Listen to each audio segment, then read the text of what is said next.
आप सब कुछ जानते हैं तो फिर ये भी जानते होंगे कि शामिर की जान बचाने के लिए मैंने उसे यहाँ से बाहर निकाला। मैं उसे नुकसान क्यों पहुंचाऊंगा? तुम नहीं पहुंचाओगे, तुम्हारी बेवकूफी पहुंचाएगी। जब आपकी बेटी है उसके साथ यही गलती हुई है मुझसे। आप गलत समझ रहे हैं। वो दोनों एक दूसरे से मोहब्बत करते हैं। तू तो बहुत बड़े बेवकूफ हो।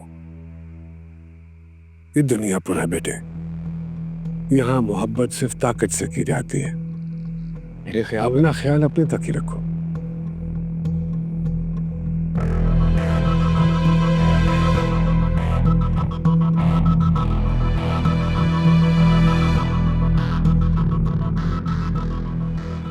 कल सुबह तक मुझे शामिर यहाँ चाहिए। साहब, आपके लिए फोन आया है नवाब दिलावेज का।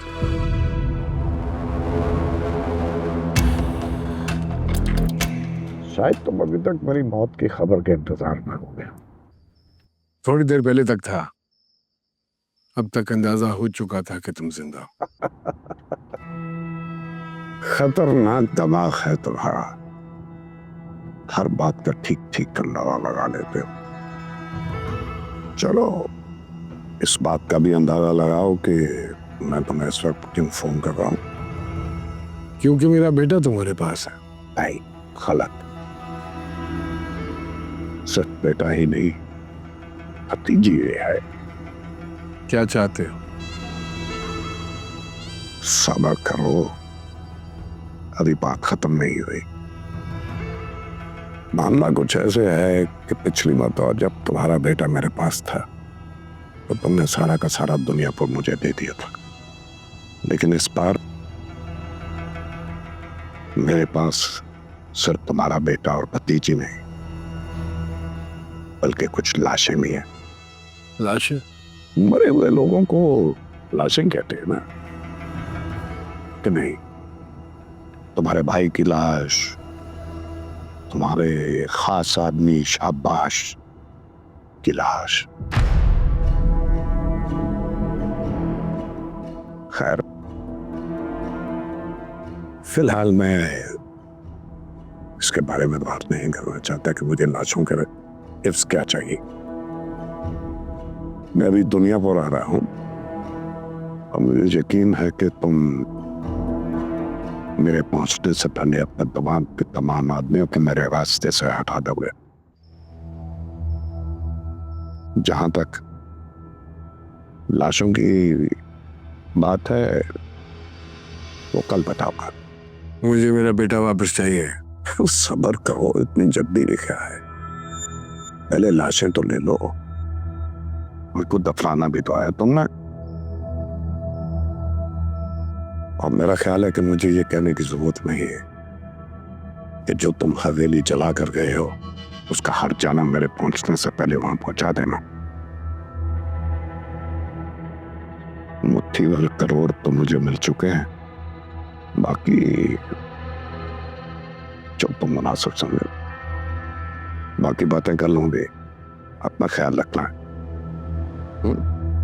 आज मेरा सर फख्र से बुलंद हो गया। कोई शिकवा नहीं है, कोई गिला नहीं है कि मेरे चारों के चारों बेटे मारे गए, लेकिन तुमने जो आज कर देखा है वो मेरे चारों बेटे भी ना कर सके। काश कि मैं भी आपके लिए यही अल्फाज कह सकती, मगर मुझे पूरा यकीन है कि इसी अरमान के साथ मैं इस दुनिया से चली जाऊंगी। और मुझे फर्क पड़ता है कि मेरे सारे भाई मर गए। ये दुनिया पूर मेरे लिए इतना बेकीमत है कि अपनी जूती का धागा भी मैं इसके बदले ना दूं। बेटा, दुनियापुर को वापस लेने की क्या जरूरत थी? तो जबरदस्ती तो नहीं थी। जबरदस्ती थी, जबरदस्ती की खुद के साथ,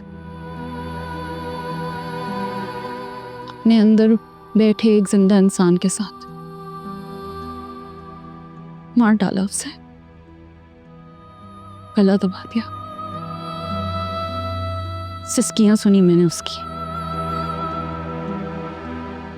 और अब जानते हैं कि मुझे सबसे ज्यादा गुस्सा किस बात पर है? कि मैं अब तक नहीं जानती कि मैंने ठीक किया या गलत। इसमें गलत क्या है? इस हवेली की सारी दीवारों से लिपटी हुई राख तुम्हें चीख चीख कर कह रही है कि अगर तुम यहां पर होती तो इस राख के जर्रों में तुम्हारे जिस्म के टुकड़े भी शामिल होता है। हो सकता है कि तुम आदम के बेटे को धोखा ना देती,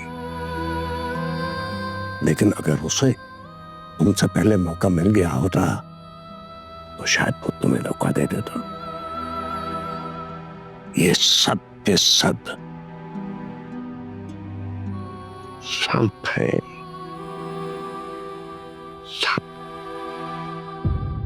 आप अपना दिल बहलाएं इन बातों से,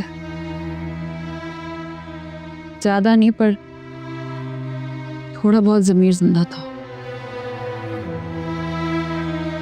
कुछ मर चुका है और कुछ थोड़े दिनों में मर जाएगा। आंखों में खून की डोरियां, झुके हुए कंधे, पाँव की थकावट, लगता है हाथ है बाजी फिर नवाब ले गया।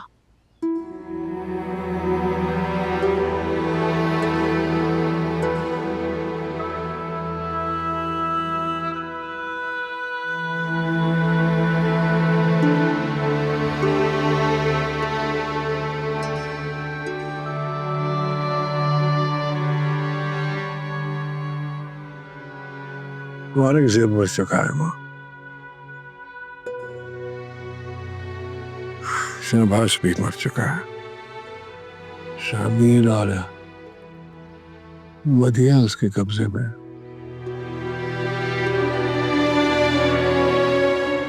क्या मानता है? कुछ भी नहीं, पहले वो लाशों के बदले कुछ लेगा और फिर जिंदा लोगों के बदले कुछ मांगेगा।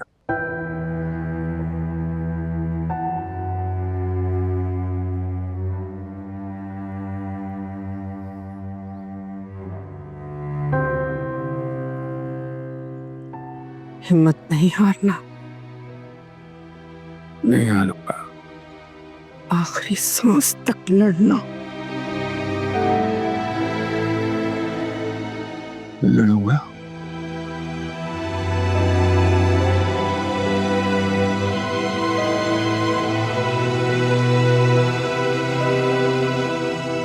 आइए, आपका अंदर इंतजार हो रहा है। देखो, मेरी बात सुनो, मेरा इस किस्से में कुछ आया गया नहीं है।